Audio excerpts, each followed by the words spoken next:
নমস্কার বন্ধুরা, সকলকে স্বাগত জানাই। আরেকটি নতুন ভিডিও নিয়ে চলে এসেছি।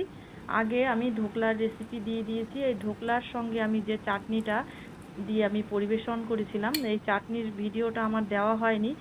যা চাটনিটা যদি আমি দেখাতাম ওই ভিডিওর সঙ্গে, তাহলে ভিডিওটা অনেক বড় হয়ে যেত, সেই কারণে আমি ভিডিওটা দেইনি। এখন আমি তোমাদেরকে দেখাবো এই চাটনিটা আমি কিভাবে তৈরি করেছি। দুর্দান্ত খেতে হয়। চলুন তাহলে দেখে নেওয়া যাক কিভাবে এই চাটনিটা তৈরি করতে হয়। প্রথমে একটা কড়াই আমি বসিয়ে দিয়েছি, কড়াই গরম হয়ে গেছে। 2 টেবিল চামচ সর্ষের তেল দিয়ে দিলাম। সর্ষের তেলটা যখন গরম হয়ে যাবে, এর মধ্যে আমি দিয়ে দেব 1 চামচ জিরে। জিরেটা ফুটে গেছে, এবার আমি এর মধ্যে দিয়ে দেব 1 চামচ সর্ষে, আর আমি এর মধ্যে একটা শুকনো লঙ্কা দিয়ে দিলাম।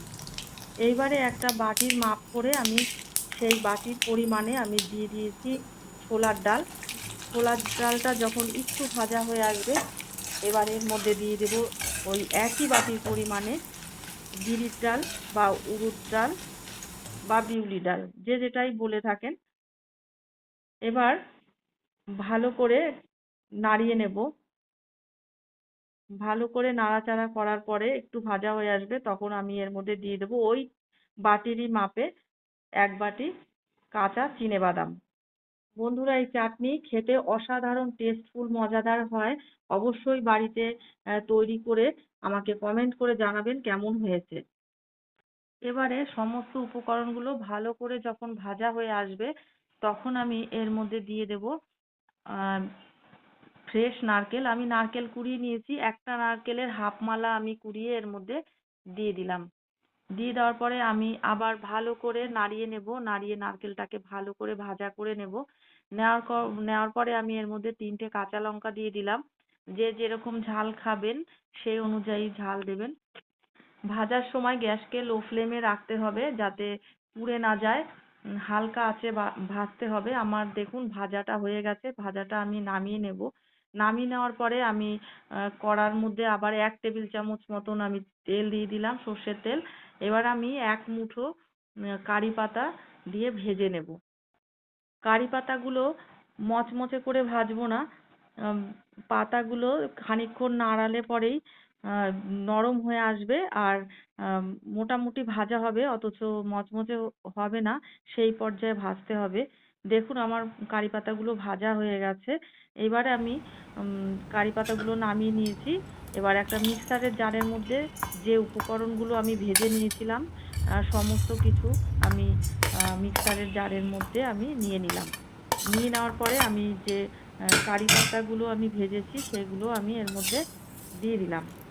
বন্ধুরা, আপনারা এই চাটনিটা অবশ্যই বাড়িতে তৈরি করবেন। অসাধারণ টেস্টফুল হয় খেতে। খালি ধোকলা বলে নয়, ইডলি, ধোসা, যে কোনো পকোড়া সঙ্গে অসাধারণ লাগে খেতে। বাড়িতে তৈরি করে আমাকে কমেন্ট করে জানাবেন কেমন হয়েছে। আর বন্ধু বান্ধবের কাছে শেয়ার করে দেবেন, যাতে তারাও উপকৃত হয় এই ভিডিওটি দেখে, তারা বাড়িতে তৈরি করতে পারে। এবার আমি এর মধ্যে 1 টুকরো গুড় দিয়ে দিলাম, আখের গুড়। আখের গুড় দিলে ভালো হয়। এবার আখের গুড় যদি না দিতে চান, তাহলে এর মধ্যে চিনিও দিতে পারেন। এবার আমি এর মধ্যে কিছুটা পরিমাণে তেঁতুলের পাল্প দিলাম। স্বাদ অনুযায়ী লবণ দিয়েছি। আর এবার আমি অল্প পরিমাণে জল দিয়ে এবার আমি পেস্ট করে নেব। আর তেঁতুলের পাল্প অবশ্যই দেবেন। তেঁতুলের পাল্প দিলে টেস্টটা ভালো হবে। এখানে আমচুর পাউডার দেওয়া যাবে না। দেখুন আমার পেস্ট করার পরে এরকম পর্যায়ে এসছে। চাটনিটা কি বলবো বন্ধুরা, অসাধারণ টেস্টফুল ও মজাদার। না খেলে বুঝতে পারবেন না যে এর স্বাদ কতটা। বাড়িতে অবশ্যই এটা তৈরি করুন, আর তৈরি করে আমাকে কমেন্ট করে জানান কেমন হয়েছে। আর এইটা তৈরি করতে বেশি সময় লাগে না, আর ঘরে থাকা উপকরণ দিয়েই তৈরি হয়ে যায় এই চাটনি। এই চাটনি তৈরি করে 10 দিন মতন ফ্রিজে স্টোর করে রাখা যায়। আর যে কোনো পকোড়া, ইডলি, ধোসা, ধোকলার সঙ্গে অসাধারণ টেস্টফুল হয় খেতে। আর বন্ধুরা, আমার এই ভিডিওটি যদি ভালো লেগে থাকে, যদি ইউটিউব থেকে দেখে থাকেন, তাহলে আমার চ্যানেলটিকে সাবস্ক্রাইব করার জন্য অনুরোধ রইল। আর যদি ফেসবুক থেকে দেখে থাকেন, তাহলে আমার পেজটিকে ফলো করে দেবেন। নেক্সট ভিডিওতে আবার দেখা হবে। আপনারা খুব ভালো থাকুন, সুস্থ থাকুন, সাবধানে থাকুন।